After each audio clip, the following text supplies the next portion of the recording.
मैंने अपनी जिम्मेदारी लेकर के इस्तीफा कर दिया है। अब बाकी लोगों के अपने नैतिकता। मंगनी लाल मंडल कह रहे हैं कि हार की एक वजह कांग्रेस भी है, कैसे देखती हैं? मंगनी लाल मंडल जी को पहले अपने पार्टी को संभाल लें तो कांग्रेस के बारे में बात करेंगे, क्योंकि उनसे पूछना चाहिए कि उनके हार की जिम्मेदारी कहाँ हो। ये गठबंधन और लठबंधन दोनों एक साथ नहीं चलता है। 11 सीटों पर क्यों उन्होंने दिया? यहाँ पे जब आप 61 सीट पे बात कर रहे थे तो 11 सीटों पे उन्होंने क्यों दिया अपने अलायंस पार्टनर के ऊपर कैंडिडेट? तो वो भी बड़ी वजह है। फ्रेंडली फाइट होता है इलेक्शन में, फ्रेंडली कुछ नहीं होता। नमस्कार, मेरा नाम सागर कुमार है और आप न्यूज़ हाट देख रहे हैं। देखिए, जो बातें हमने पहले कही थी वो बात अब आपको दिखाते भी कि कांग्रेस के सदाकत आश्रम में समीक्षा बैठक चल रही है, जिलाध्यक्षों को बुलाया गया है, लेकिन इससे पहले मंगनी लाल मंडल के उस बयान पर विवाद हो गया है जिसमें उन्होंने कहा था कि महागठबंधन के हार की वजह कांग्रेस भी है। इस पर जो सरबत जहां है, महिला प्रदेश अध्यक्ष हैं, हालांकि उन्होंने अपने पद से इस्तीफा दे दिया था, लेकिन उनके इस्तीफा मंजूर नहीं किया गया है। क्या कुछ बयान दिया है मंगनी लाल मंडल पर, पहले उनके बयान को सुनिए। दे दिया है कांग्रेस कमेटी से, महिला प्रदेश अध्यक्ष थी, आखिर क्यों, वजह क्या रही?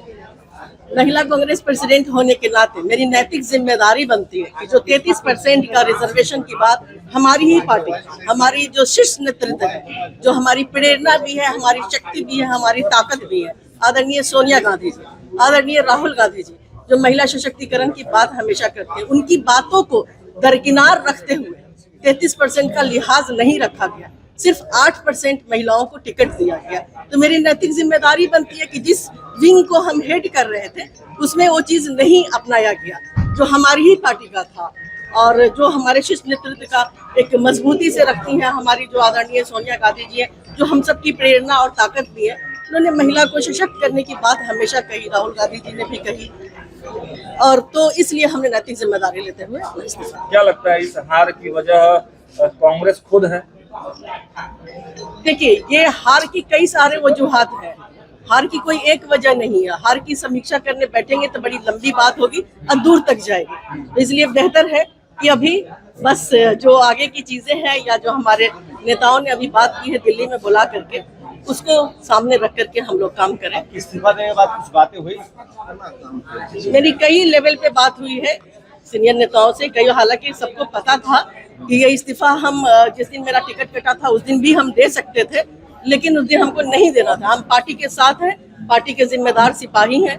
आप लोग सब जानते हैं हमको कि हम यूथ कांग्रेस से लेकर के अभी तक लगभग 25 साल हो गए हमको इस पार्टी में रहते हुए। तो पार्टी की जिम्मेदारी को लेते हुए हमने पार्टी की हार के बाद जिम्मेदारी, कार्यकर्ताओं की बात नहीं सुनी गई, टिकट ठीक ढंग से बंटवारा नहीं किया गया। अगर कार्यकर्ताओं की बात सुनी गई होती, अगर जिम्मेदारी के साथ सब कुछ किया गया होता तो शायद रिजल्ट कुछ और। मैं मानिएगा ना कि हवाई नेताओं ने कांग्रेस की लुटिया डुबो दी, ये बात हम नहीं कहेंगे, लेकिन मेरे जैसे लाखों वर्कर जो कांग्रेस पार्टी के लिए पीछे, बहुत ज्यादा नहीं कहेंगे, पीछे 2 साल से तन मन धन से खून पसीना बहा रहे थे, और वर्कर तो वर्कर, हमारे बड़े नेता जो हमारे आदरणीय राहुल गांधी जी जमीन पर आकर के काम कर रहे थे, उन सब के मेहनत पे पानी फेर दिया गया। मतलब माना जाए कि होटल के बंद कमरों में जिन लोगों ने रणनीति बनाई, उनकी रणनीति और उनकी नीति चली, और जिन लोगों ने, कार्यकर्ताओं ने जमीन पर पसीना बहाया, उनको अनदेखा और अनसुना कर दिया। क्या माना जाना चाहिए, क्या नहीं माना चाहिए, ये रिजल्ट बता दिया है, और हम सबको इससे सीख लेना चाहिए। और हमें लगता है कि इसमें बहुत ज्यादा लोगों को अपने ऊपर जिम्मेदारी जरूर लेनी चाहिए, क्योंकि देखिए, अगर पार्टी जीतती है, हर कोई इलेक्शन नहीं लड़ लेता। लाखों वर्कर तैयारी कर रहे थे, लेकिन हर कोई इलेक्शन नहीं लड़ लेता। सबको पता था कि हम अलायंस में 60 और 70 सीट पे ही लड़ेंगे, लेकिन हाँ, अगर पार्टी आज अच्छा प्रदर्शन करती तो हम सबका मनोबल बढ़ता, लेकिन हम सबका मनोबल गिरा है, और इसको ऊपर आने में थोड़ा वक्त जरूर कहा कि जिम्मेवारी लेनी चाहिए, यानी मैंने अपनी जिम्मेदारी लेकर के इस्तीफा कर दिया है। अब बाकी लोगों के अपने नैतिकता। मंगनी लाल मंडल कह रहे हैं कि हार की एक वजह कांग्रेस भी है, कैसे देखती हैं? मंगनी लाल मंडल जी को पहले अपने पार्टी को संभाल लें तो कांग्रेस के बारे में बात करेंगे, क्योंकि उनसे पूछना चाहिए कि उनके हार की जिम्मेदारी कहाँ हो। ये गठबंधन और लठबंधन दोनों एक साथ नहीं चलता है। 11 सीटों पर क्यों उन्होंने दिया? यहाँ पे जब आप 61 सीट पे बात कर रहे थे तो 11 सीटों पे उन्होंने क्यों दिया अपने अलायंस पार्टनर के ऊपर कैंडिडेट? वो भी बड़ी वजह है। फ्रेंडली फाइट होता है इलेक्शन में, फ्रेंडली कुछ नहीं होता।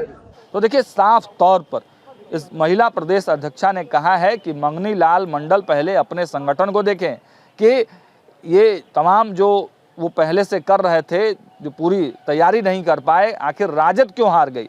हमारे हार से, महागठबंधन के हार से पहले वो राजद की हार की समीक्षा करें।